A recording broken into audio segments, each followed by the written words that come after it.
대림절 셋째 주일입니다. 하나님께서 이 땅에 말씀 되신 예수님을 구세주로 보내셨습니다. 하늘에서 땅으로, 영원에서 시간으로, 무한에서 유한으로, 그리고 신에게서 인간으로 하나님 되신 예수께서 내려오셨습니다. 예수님이 이 땅에 오실 때와 지금도 변함없이 악한 세계관과 차갑게 식은 사람의 마음은 성탄의 사건을 대적하고 외면합니다.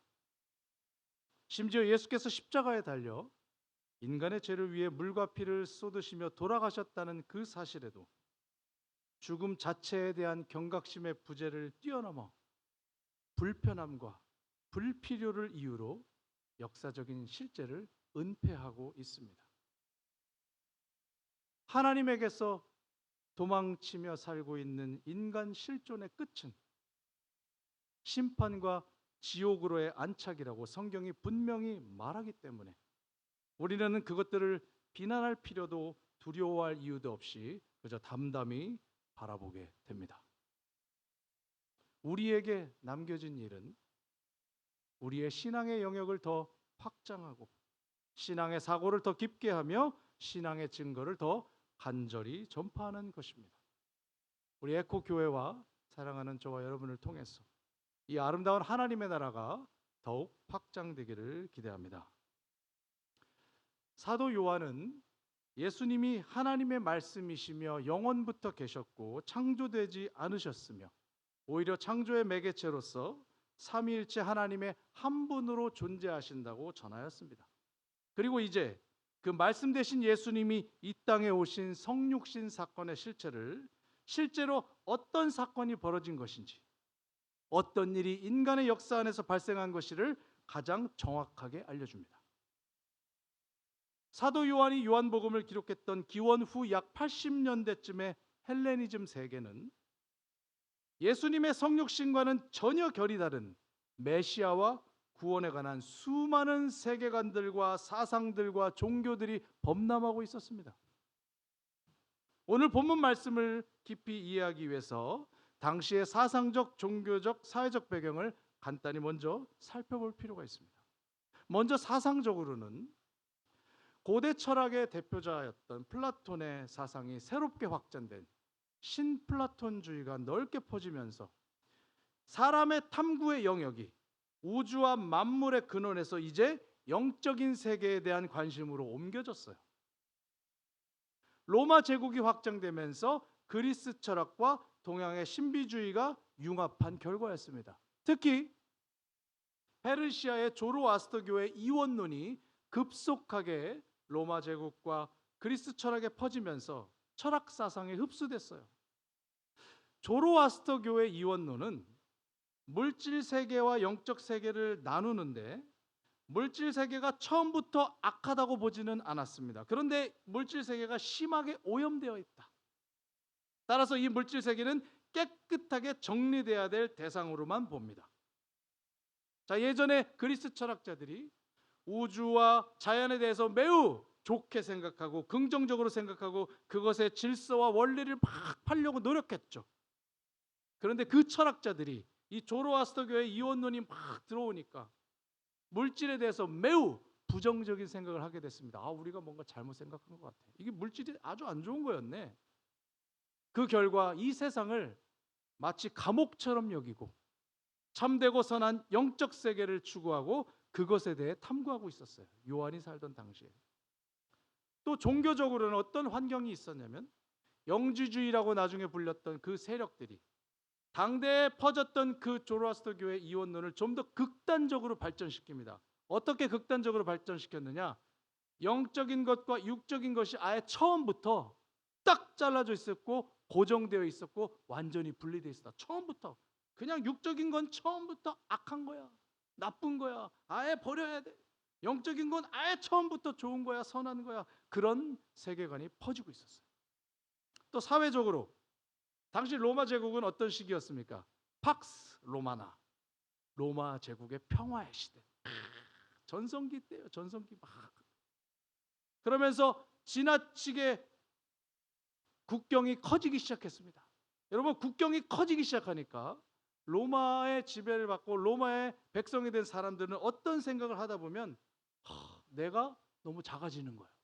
나라가 너무 커지니까 국경이 없어지니까 내가 작은 국가의 소모품처럼 여기기 시작했어요. 나는 소모품이구나. 나는 소모품. 그래서 만약에 국가가 나를 못 지키면 내 영혼은 누가 지키지? 그런 질문이 시작됐고 사람들의 내면 세계에서 이제 영적인 구원을 막 갈급하기 시작했어요. 자연스러운 현상입니다. 그래서 국가를 위한 제사보다는 개인의 영혼을 불멸하기 위해서 내면의 평안을 제시하는 그런 종교적인 것에 사람들이 막 몰두하고 있었습니다. 자, 상황이 그랬어요. 자, 이런 종교적이고 사상적이고 사회적인 상황 속에서 하나님께서 이제 사도 요한을 통해서 하나님의 아들 예수님께서 이 땅에 오신 사건의 실체를 명확하게 알려주십니다. 우리 본문 14절을 보겠습니다. 먼저 앞부분입니다. 14절을 보겠습니다. 말씀이 육신이 되어, 앞부분입니다. 말씀이 육신이 되었다. 자, 여기서 중요한 동사가 되다라는 동사예요. 되다. 자, 여러분 말씀이 육신이 되어 할 때 이 되다로 번역된 원어는 에게네토라는 단어입니다. 들어보셨죠? 자, 에게네토는 기노마이라는 단어의 부정 과거형이에요. 자, 우리 지난번에 에이미, 에게네토 그 차이를 설명한 적이 있습니다. 에이미는 스스로 존재한다는 뜻이 강한 뜻이라고 했어요. 그렇죠? 에게네토는 무엇에 의해 만들어진다, 창조된다가 강하다고 했습니다. 그래서 요한복음 1장 1절에서 말씀이신 예수님이 존재한다고 할 때는 에이미의 미완료형 애니스였고 미완료형이기 때문에 어떻게 했다고요? 영원부터 존재했다. 아직 완료되지 않았으니까 영원부터 예수님이 모든 창조물보다 앞서 선재하셨다. 그런 의미가 있어요. 그런데 예수님을 통해서 창조된 세상 그리고 아브라함이 만들어졌다 할 때는 기노마이, 에게네토가 쓰입니다. 세상 그리고 사람, 아브라함, 예수님을 통해서 만들어진 모든 것들은 다 에게네토 그렇게 써 있습니다. 자, 그런데 오늘 요한이 요한복음 1장 14절에서 말씀이 육신이 되었다고 할 때 이 되다라는 동사가 여러분 에임일까요? 에게네토일까요? 에게네토가 쓰여요. 에게네토가. 세상과 창조물과 사람에게 쓰였던 그 에게네토가 여기 쓰였습니다. 말씀이 육신이 되다. 에게네토. 자, 여러분 이것은 무슨 뜻일까요? 말씀이 육신이 되었다는 것은 영원 전부터 존재했던 상태가 아니라 인간의 역사 속의 한가운데 한 시점에 이례적으로 발생한 사건이라는 뜻이에요. 매우 중요합니다. 즉 말씀되신 예수님께서 육체가 되어서 우리와 같은 피조물과 같은 똑같은 방식으로 시간 안에서 이 땅 위에서 완전히 새로운 형태로 나타나셨다는 뜻이에요. 그러므로 에이미가 쓰이지 않고 에게네토가 쓰입니다. 자, 두 번째로 중요한 단어는 육신이라는 단어입니다. 육신. 말씀은 로고스였죠. 그 로고스가 육신이 됐다고 말해요. 여러분 육신으로 번역된 원어는 사르크스라는 헬라어입니다. 사르크스. 자, 헬라어에서는 인간의 몸 혹은 이 살덩어리 육체를 뜻하는 단어가 두 가지예요. 하나는 소마, 하나는 사르크스. 그런데 이 두 단어의 의미와 결이 조금 매우 달라요. 자, 소마라는 단어는 우리 인간의 인격을 담는 그릇으로서의 몸, 어떤 형태로서의 인간의 몸을 주로 뜻해요. 그래서 소마라는 단어는 몸을 표현할 때는 그 몸이 좋다, 나쁘다, 긍정적이다, 부정적이다 그런 의미가 별로 없지만 나름 고상한 의미로서의 몸을 뜻해요. 그래서 바울이 고린도전서 6장 19절에서 너희의 몸은 성령의 전인 줄 알지 못하느냐 할 때 그 너희의 몸, 신자들의 몸을 뜻할 때 소마라는 단어를 씁니다. 그렇죠?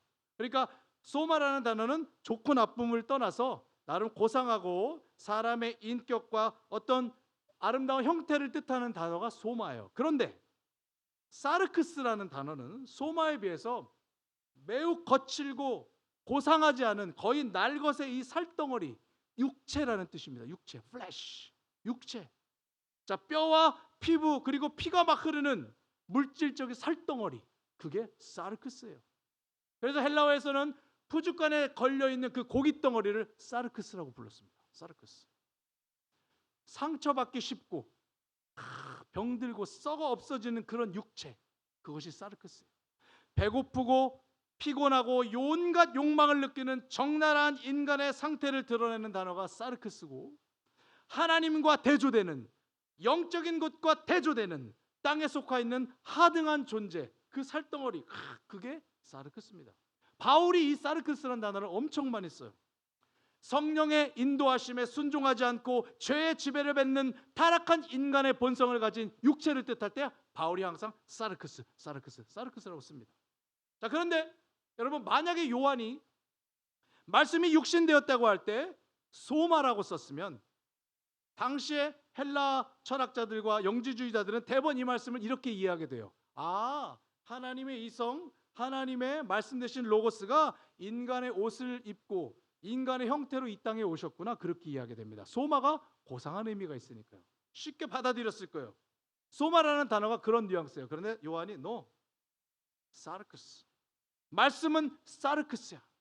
말씀이 인간의 고상한 몸이다라고 말하지 않고 말씀이 육체, 살덩어리, 고깃덩어리, 죄악된 인간처럼 되었다라고 말하고 있습니다. 여러분, 요한이 말씀이 육신이 되었다를 로고스, 사르크스, 에게네토, 이 세 단어를 따로 구별해서 쓴 것은 매우 중요한 의미가 있습니다. 첫 번째 중요한 의미, 예수님의 성육신은 헬라 세계와 철학자들의 세계관을 정면으로 도전하고 도발합니다. 그들의 무지와 철학의 헛됨을, 그리고 하나님의 계시의 우월성을 드러냅니다. 여러분, 말씀이 육체가 되었다는 말씀은 하나님의 말씀이 지니신 완전한 신성, 완전한 육체가 동시에 예수님 안에 있다는 뜻이에요. 삼위일체 한 분으로서 하나님이셨던 예수님, 하나의 위격을 갖고 있습니다. one person. 그런데 그 예수님 안에 두 가지 성품, 하나님의 성품과 인간의 성품, two nature, 두 가지가 있다는 것을 보여줍니다. 여러분, 육체가 되신 예수님은 하나님이시기를 멈춘 적이 없어요. 이 땅에서 예수님이 사역하고 제자들과 함께 동행했을 그 순간, 죽는 그 순간까지도 예수님 안에 있던 하나님의 존재, 하나님의 본질이 멈춘 적이 없습니다. 인간의 육신 안에 들어오셨고 인간의 형태를 떴지만 하나님의 신성, 하나님의 본질을 그대로 유지하고 계셨어요. 또한 육체가 되신 하나님의 말씀 예수님은 말씀이 인간으로 전환됐거나 변형된 것이 아닙니다. 이거 중요한 거예요. 말씀이 인간으로 변형되거나 전환된 것이 아니라 말씀이 갖고 계신 그 신성을 그대로 유지한 채 우리와 똑같은 육체가 됐다는 뜻입니다. 당시의 대표적인 헬라 철학이었던 신플라톤과 스토아 학파는 사르크스르, 이 육체라는 것은 영혼이 갇혀있는 더러운 감옥이라고 생각했어요. 우리의 영혼이 이 육체에 갇혀가지고 아무것도 못한다, 그렇게 사르크스를 표현했습니다. 그런데 하나님께서는 사도 요한을 통해서 하나님의 말씀이 그들이 그렇게 혐오하는 사르크스가 되었다, 그것이 예수님이라고 말하고 있습니다. 여러분, 여기 아주 중요한 내용이 있죠. 여러분, 철학으로는 하나님에 관해 알아낼 수 있는 것이 별로 없습니다. 철학과 학문과 논리로는 하나님에 관해서 많은 것을 알려주지 않습니다. 여러분, 성 어거스틴은 기독교인으로 회심하고 성자가 되기 전에 플라톤 철학을 깊게 공부했어요. 어거스틴이 요한복음 1장 1절부터 5절까지를 쭉 읽으면서 한 말이, 이거 플라톤에 있는 책에도 비슷한 게 많은데, 비슷해 그랬습니다. 하나님 안 믿어도 될 것 같은데 비슷한데. 그렇지만 어거스틴이 요한복음 1장 14절의 말씀을 읽고 말씀이 육신이 되어 우리 가운데 거한다는 그 말을 딱 보고 한 말이, 이런 말은 어떤 철학책에서도 본 적이 없다. 어거스틴에게 예수님의 성육신이란 철학과 기독교를 가르는 분기점이 되었어요. 그가 고백한 내용입니다. 요한복음 1장 14절, 나는 이런 거는 내가 그렇게 공부했던 학문과 철학에서는 본 적이 없어. 여러분, 지금도 그래요. 지금도 그 어떤 철학과 학문에서 말씀이 육신이 되었다라는 얘기는 들어본 적이 없습니다. 가르친 적이 없습니다. 앞으로도 영원토록 학문과 철학으로는 예수님의 성육신 사건을 설명할 수도 없고 주창해낼 수도 없습니다. 예수님의 성육신은 오직 하나님의 계시로만 할 수 있는 기독교 사상의 핵심 중의 핵심이에요. 핵심 중의 핵심. 예수님의 성육신을 하나라도 부정하면 다 이단이 됩니다. 엄청나게 중요한 핵심인데 철학, 학문, 논리 그 어느 것도 이 이야기를 할 수가 없어요. 하나님의 신적인 계시로 사도 요한을 통해서 예수님의 성육신을 이렇게 설명하지 않았다면 이 세상에 말씀되신 하나님이 인간의 육체가 되어서 이 땅에 오셨다는 사건을 설명할 길이 없습니다. 여러분, 예수님에 관한 수많은 내용들 중에 많은 부분이 다 하나님의 계시로 온전하게 우리에게 알려졌습니다. 여러분, 동정녀 탄생, 예수님의 부활, 승천, 인간의 지식과 세계관으로 전혀 설명할 수 없으며 증명할 수 없으며 그런 예를 다시 찾을 수 없는 내용이죠. 예수님이 이 땅에 오실 때에도 그랬고 지금도 똑같아요. 학문과 지식과 논리로는 하나님의 나라와 예수님에 대해 완벽하게 이해하고 설명할 수 있는 세계관은 이 세상에 없습니다. 이 세상에 통용되고 있는 세계관은 예수님의 동정녀 탄생과 부활과 영생을 설명할 길이 없습니다. 하나님께서 직접적으로 알려주시는 신적인 계시가 없다면 우리는 하나님에 대해 매우 중요한 핵심적인 내용들을 아무것도 스스로 알 수가 없고 배울 것도 없어요. 오직 성경과 교회를 통해서만 그것이 가르치고 지금까지 전달되어 오고 있는 거예요.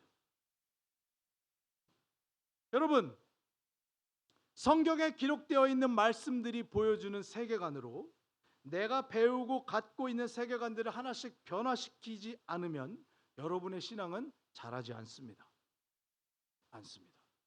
여러분은 많은 지식과 정보를 교회에서 들을 뿐 여러분의 신앙은 자라지 않습니다. 당연히 하나님에 대한 지식과 이해도도 늘지 않고 믿음도 성장하지 않습니다. 믿음은 단계적인 세계관들이 쌓여서 생기는 것이 믿음이에요. 그런데 여러분이 하나님의 말씀에 대한 세계관이 정립되지 않고 믿음이 성장한다? 불가능한 거예요. 착각입니다. 그냥 느낌입니다. 내가 갖고 있는 기본 세계관과 전제들을 의심해보고 그것들 중에 잘못된 것이 있다는 것을 발견하고 그때 하나님이 계시하신 내용을 받아들이면 그 새롭게 받아들인 세계관들과 내용들로 하나님에 대한 나의 세계관, 성경에 대한 세계관, 하나님의 나라에 대한 나의 세계관을 정립해 나가게 됩니다. 여러분의 생각, 여러분이 갖고 있는 사고의 패턴, 감각과 느낌, 그것으로 성경의 기록을 이해하고 정립하는 도구로 쓰는 것이 아닙니다. 여러분, 아니에요. 성경에 나타나 있는 세계관을 그대로 받아들이고 여러분의 세계관과 비교, 대조하여 성경적인 세계관으로 바꿔가는 것이 그리스도인의 회심, 월드뷰 체인지입니다. 이 세계관의 변화만이 여러분의 믿음을 성장시키고 그것이 여러분이 그리스도인이 되는 첩경이에요. 교회를 30년 다녔다고 되는 것이 아닙니다. 세계관을 변화시키십시오. 월드뷰 체인지, 그리스도인으로 회심하는 세계관의 변화가 필요합니다. 여러분, 당대 사상가들과 철학자들 대부분은 이 예수님의 성육신 얘기를 듣고 말도 안 되는 소리, 조롱하고 비난하고 무시했어요. 저와 여러분도 하나님께서 알려주시는 이런 신적 계시가 없다면 절대로 예수님의 성육신을 배우지도 이해하지도 받아들일 수가 없어요. 여러분, 여러분의 믿음이 성장하시길 원하시면, 하나님의 백성으로 자라나기를 원하시면 성경이 제시하는 하나님의 나라의 세계관을 받아들이십시오. 이성을 뛰어넘는 하나님의 계시의 우월성을 인정하시는 저 여러분 되시기 바랍니다. 여러분의 삶을 천국으로 이끄는 것은 철학과 학문과 논리가 아니라 바로 하나님의 계시입니다. 하나님의 통치와 다스림에 대한 로드맵이 바로 하나님의 계시, 그 계시를 따라 생각하고 살아가는 우리 애국교회 여러분 되시기를 주님의 이름으로 축복합니다. 아멘. 자, 둘째로 예수님의 성육신은 예수님의 육체는 환영이다, 그렇게 주장하는 영지주의자들을 매우 엄하게 꾸짖고 있습니다. 하나님께서 영지주의자들은 말씀이신 예수님이 육체를 가진 것처럼 보였을 뿐처럼 실제로는 육체가 아닌 환영이었다고 말했어요. 이게 무슨 불경스러운 소리입니까? 그죠? 예수님이 버젓이 사람들과 동행했는데 그거 환영이야, 환영. 왜 그랬냐면 영지주의자들은 이 거룩한 영적인 신이 이 더러운 육체를 어떻게 입냐? 이거 불가능한 거다. 그래서 예수님이 이 지상 세계에서 보여준 인간의 모습들은 다 실체가 아니라 환영이다. 그렇게 주장했습니다. 심지어 뭐라고 했냐면 예수님은 그림자도 없었다라고 말했어요. 실체가 아니니까. 예수님은 그림자도 없었다. 그런 주장을 했던 사람들입니다. 여러분, 영지주의자들이 이 예수님에 관해 때 갖고 있는 이 생각은 힌두교의 아바타 개념과 매우 유사해요. 아바타 개념. 힌두교에서 아바타는 어떤 초월적인 존재가 어떤 특정한 목적을 갖고 이 땅에 내려오는데 육체의 형태로 내려온 겁니다. 이 아바타에게 이 육체라는 것은 옷이나 가면처럼 필요하면 입었다가 자기 임무가 끝나면 확 버리는 거예요. 영지주의는 보통 기원 전 2세기부터 발생했다고 보기 때문에 영지주의가 아마도 힌두교의 아바타 사상의 영향을 받아서 이 예수님의 성육신을 왜곡해서 이해했을 거라고 사람들이 생각하고 있어요. 여러분, 분류해서 제가 비교 대조해서 다시 설명해 보겠습니다. 힌두교는 어떤 신적인 존재가 육신으로 이 땅에 내려왔다고 말해요. 신적 존재가 인간의 몸을 막 뒤집어 쓰고 덧입혀져서 이 세상에 내려왔다. 그러면 그 신적 존재는 신성은 그대로 있는데 인성은 그냥 대충 뒤집어 쓴 상태예요. 신성은 그대로 있고 인간의 모습은 그냥 대충 뒤집어 쓴 덧입혀 있는 상태입니다. 영지주의자들은 말씀이 육신처럼 보인다고 말했어요. 육신처럼, 뭐뭐처럼. 말씀 대신 예수님이 환영처럼 인간의 모습처럼 그렇게 떠돌아다니셨다라고 말해요. 말씀이 갖고 있는 신성만 있고 인성은 없다. 그렇게 주장하는 게 영지주의입니다. 그런데 사도 요한은 뭐라고 말합니까? 로고스가 사르크스 에게네토 되었다.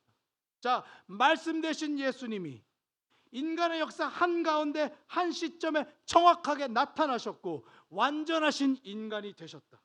완전한 신성과 완전한 인성이 동시에 가진 분이 예수님이라고 말하는 것이 하나님의 말씀입니다. 이것 중에 어느 하나라도 거역하고 토를 내면 이단이 됩니다. 여러분, 이것은 기독교 역사에서 400년대쯤에 칼케돈 공의회를 통해서 완전히 정립됐어요. 여기에 토를 내면 다 이단이 돼요. 하나라도 토를 내면 이단입니다. 완전한 신성, 완전한 인성을 가진 분이 예수님이셨습니다. 여러분, 예수님이 배고프셨어요. 예수님도 피곤했어요. 성경에 기록이 있습니다. 예수님도 눈물을 흘리셨고 슬퍼했습니다. 고통스러워하셨죠. 십자가에서 창에 찔리니까 창자가 터지고 몸에서 물과 피가 콸콸콸콸 쏟아졌다고 기록되어 있습니다. 그리고 실제로 죽음을 맞이했습니다. 옷이나 가면처럼 인간의 몸을 뒤집어 쓰고 있던 것이 아닙니다. 인간처럼 그렇게 인간의 흉내를 내고 돌아다니는 환영이 아니라는 거예요. 예수님이 완전하신 인간이었다는 사실은 인간의 죄 문제를 해결하기 위해 매우 중요한 진리예요. 여러분, 하나님의 공의는 인간의 타락하고 범죄한 본성이 죄값을 치를 것을 요구하고 있습니다. 맞죠? 하나님은 공의로우시기 때문에 죄가 있는 자는 하나님께 다가갈 수가 없어요. 그래서 그 죄 문제를 해결해야만 하나님께 올 수 있기 때문에 하나님은 죄의 대가를 요구합니다. 그런데 아담이 범죄함으로 이 세상에 죄가 들어왔기 때문에 그 죄값은 똑같은 인간이 대신 지어야 해요. 천사가 치를 수가 없습니다. 하나님이 대신 죽을 수도 없는 거예요. 죽음을 보고 피를 흘리기 위해서 반드시 인간이 대신 죽어야 합니다. 그분이 바로 말씀이 육체 되신 예수님이라고 하나님께서 요한을 통해 말씀하고 계시는 거예요. 여러분, 히브리서 2장 14절과 17절에 이것이 자세하게 다시 한번 설명되어 있습니다. 히브리서 2장 14절 17절을 제가 읽어보겠습니다. 자녀들은 혈과 육에 속하였음에 그도 또한 같은 모양으로 혈과 육을 함께 지니심은 죽음을 통하여 죽음의 세력을 잡은 자 곧 마귀를 멸하시며. 17절. 그러므로 그가 범사의 형제들과 같이 되심이 마땅하도다. 이는 하나님의 일에 자비하고 신실한 대제사장이 되어 백성의 죄를 속량하려 하심이라. 아멘. 예수님이 완전한 인간이 아니라면 예수님의 속죄도 완전해지지 않는다는 말씀입니다. 여러분, 이 땅에 오신 하나님의 말씀, 예수님은 완전하신 하나님, 완전하신 인간이라는 것을 반드시 믿는 저와 여러분 되길 바랍니다. 자, 계속 본문을 보겠습니다. 말씀이 육신이 되어 그 다음에 뭐죠? 우리 가운데 거하심에. 우리 가운데 거하심에. 자, 여러분, 말씀이 육신이 돼서 우리 가운데 거하신다고 했습니다. 여기 헬라어 거한다, 산다, 지낸다라는 뜻을 표현하죠. 여러분, 헬라어에서 산다, 지낸다, 거주한다는 단어가 세 가지가 있어요. 크게 메노, 오이케오, 스케노. 메노, 오이케오, 스케노. 자, 메노는 머물다, 계속해서 살다라는 뜻이에요. 어딘가에 머물고 계속해서 산다. 영구적이고 지속적인 관계를 뜻하는 단어가 메노입니다. 오이케오는 집에서 살다, 정착해서 영구적으로 완전히 자리 잡고 산다는 뜻이 오이케오예요. 자, 그런데 스케노라는 단어는 장막을 치다, 텐트를 치다. 즉 장막을 치듯 텐트를 치듯이 일시적으로 거주한다는 뜻이 스케노입니다. 요한이 하나님의 말씀 되신 예수님이 우리 가운데 거하신다고 할 때 사용한 동사는 스케노예요. 스케노. 여러분, 스케노의 명사형은 스케네인데 장막, 성막이라는 뜻입니다. 구약에서 성막을 뜻하는 히브리어가 미시칸인데 미시칸을 헬라어로 번역하면 항상 스케네 같은 뜻이에요. 자, 따라서 말씀이 우리 안에 거한다는 말은 말씀 대신 예수님이 육체가 되어서 우리 안에 마치 장막을 치고 사시듯이, 텐트를 치고 사시듯이 계신다는 뜻입니다. 이것은 매우 중요한 의미가 있습니다. 자, 첫째, 예수님이 우리 안에 거하시는 것이 구약 성경에서 하나님이 성막에서 이스라엘 백성과 함께 거하셨던 것과 같이 그와 같은 사건이라는 겁니다. 그와 같은 사건. 예수님이 이 땅에 오시는 것은 바로 하나님이 이 땅에 오신 것이요, 하나님의 임재요, 하나님이 우리와 함께 하시는 것과 동일한 사건이라는 거예요. 마치 구약시대 때 하나님이 이스라엘 백성과 성막에서 함께 사신 것처럼 똑같은 의미라는 뜻입니다. 요한복음 14장 9절에서 예수님이 빌립에게 이렇게 말했죠. 나를 본 자는 아버지를 보았거늘 어찌하여 아버지를 보이라고 하느냐. 예수님을 본 자는 하나님 아버지를 본 것이요, 예수를 믿는 자는 하나님을 믿는 자라고 예수님이 말했습니다. 여러분, 이스라엘이 멸망한 후에 예수님이 오시기 전까지 약 400년 동안을 말씀의 침묵기라고 해요. 그 400년 동안 하나님께서 이스라엘 백성에게 입을 닫으셨어요. 말씀의 침묵기, 말씀의 암흑기라고 말해요. 마지막 선지자가 말라기잖아요. 말라기가 마지막 예언 활동을 하고 나서 세례 요한이 회개하라, 천국이 가까웠느냐 할 때가, 그때가 시작인데 그때가 400년이 지났습니다. 400년이 넘도록 하나님이 이스라엘 백성에게 말을 안 하셨어요. 왜? 마음이 슬프셔서 그랬겠죠. 이스라엘 백성이 자기를 끝까지 돌아오지 않고 우상을 숭배하고 떠나갔으니까 마음이 슬퍼서 하나님이 마음이 슬프셨어요. 400년 동안 하나님이 침묵하셨습니다. 침묵.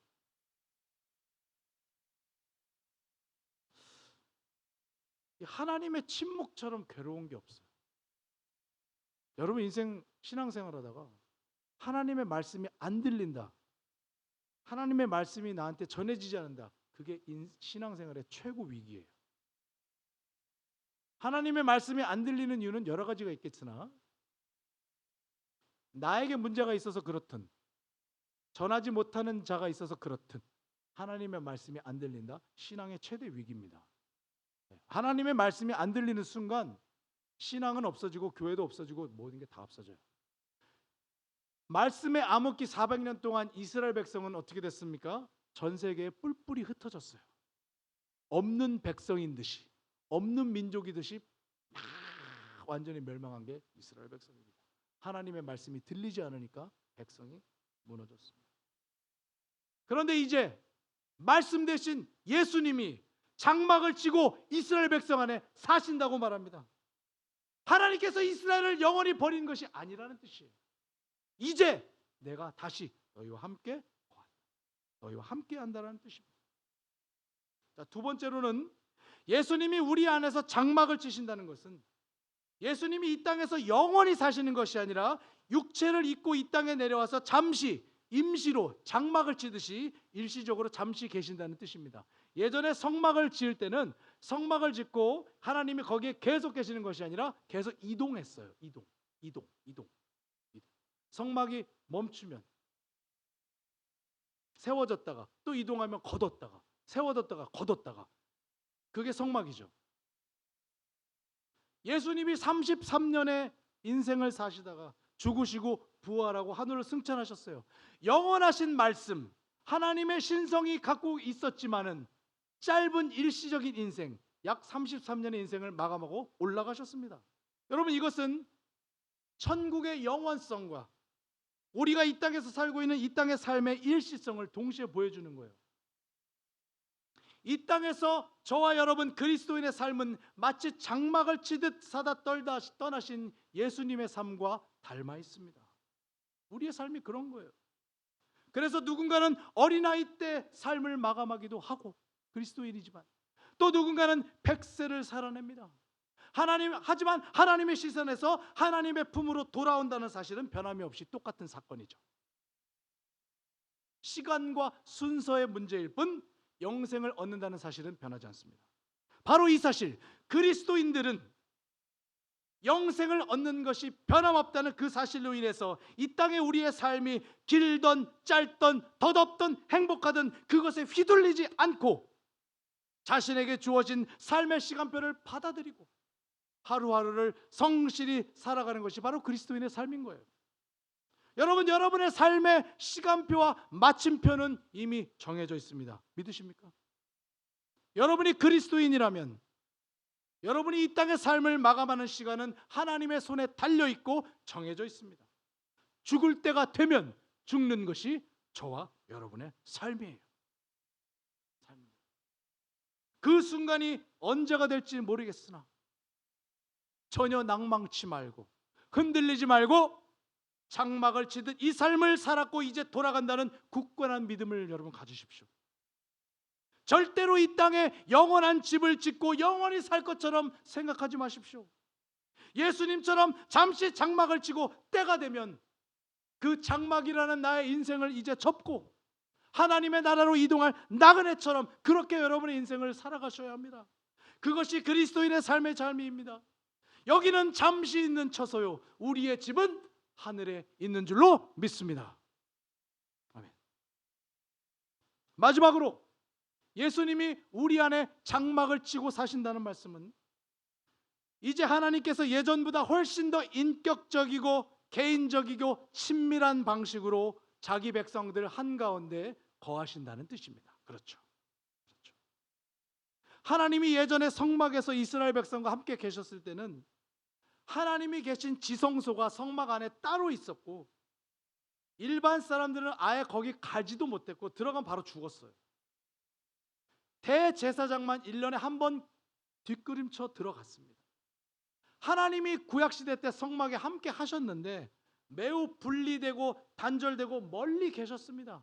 두렵고 떨리는 하나님이죠. 잘못하면 죽는 거예요. 실제로 많이 죽었어요. 실제로 성경에 잘못 들어갔다 죽었다니까.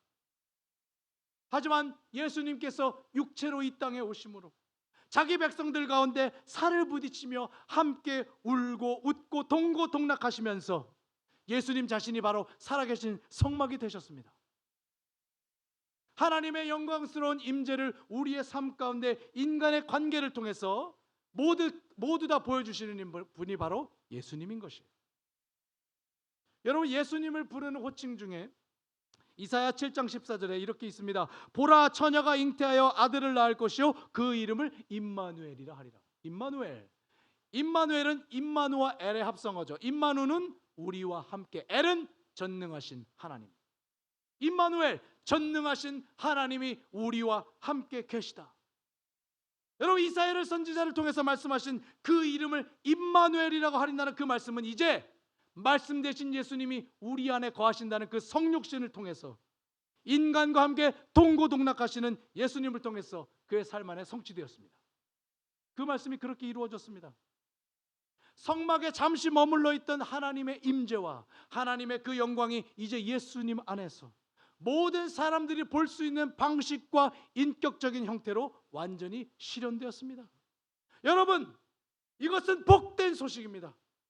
우리의 하나님은 이제 저 멀리 하늘에 더 이상 계시지 않습니다. 우리의 하나님은 저 성막 안에 지성소에 혼자 계셔 우리와 완전히 분리돼서 계시지 않습니다.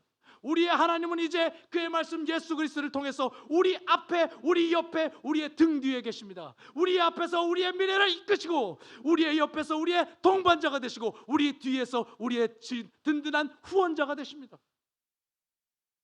우리가 괴로울 때 유일한 위로자 되시고 우리가 외로울 때 우리의 유일한 친구가 되시며 우리가 방황할 때 유일한 안내자가 되시고 우리가 죽을 것 같을 때 유일한 피난처가 되신 예수 그리스도, 이제 이 땅에 성육신하신 예수님께서 그리고 그가 보내신 성령님을 통하여서 우리도 예수님과 함께 삶을 공유했던 그 2000년 전에 축복받은 그 사람들과 동일한 하나님과의 친밀한 교제, 하나님과의 인격적인 만남, 그와의 대화, 그를 향한 부르짖음, 그를 향한 친밀한 교제를 이제 우리도 예수님을 통해 누릴 수 있게 되었다는 말씀이에요.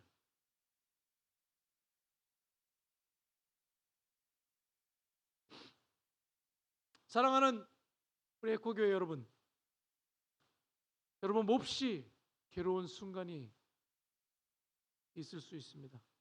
예수님께 도움을 요청합시다. 여러분, 가난의 문제가 있습니까? 예수님께 물질을 구합시다. 여러분, 삶의 무게 지치죠? 예수님께 나의 짐을 덜어드리십시오. 여러분, 혹시 삶이 허무하다고 느끼십니까? 예수님께 내 남은 인생의 의미를 물어보십시오. 주님, 이렇게 살다 죽을 수는 없습니다. 이렇게 내 인생 계속할 수 없습니다. 주님, 도와주십시오.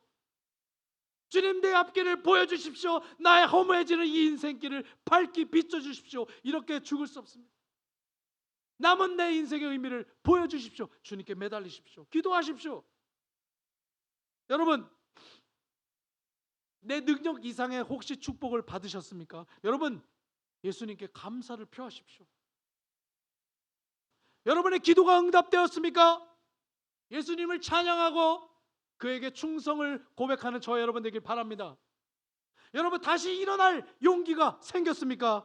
예수님께 이제 열정과 실력을 구해서 다시 새롭게 하시는 대장부처럼 저를 사용하여 달라고 주님께 기도하십시오. 여러분, 이제 여러분의 인생 좀 살만합니까? 살만해요? 예수님께, 주여, 내가 여기 있사오니 나를 사용하여 주소서, 나를 통해 위대한 일을 해달라고 주님께 자원하시기 바랍니다. 여러분, 주님의 아름다운 군대, 주님의 사명자들의 집합에 나를 끼워달라고 지원서를 내십시오. 하나님이시여, 내 남은 인생의 남은 의미를 주님께 의지하고 고백하오니 주여, 부족한 저를 통해 하나님의 나라가 확장되고 이루어지기를 원합니다. 그 간절한 마음으로 주님께 지원서를 내시기를 바랍니다. 자원하여 지원하십시오. 하나님께서 그 마음과 그 열정과 그 준비와 그 고백에 하늘의 복과 천군 천사를 통하여 여러분의 삶을 남은 앞길을 보호하고 인도해 주실 줄로 믿습니다. 아멘.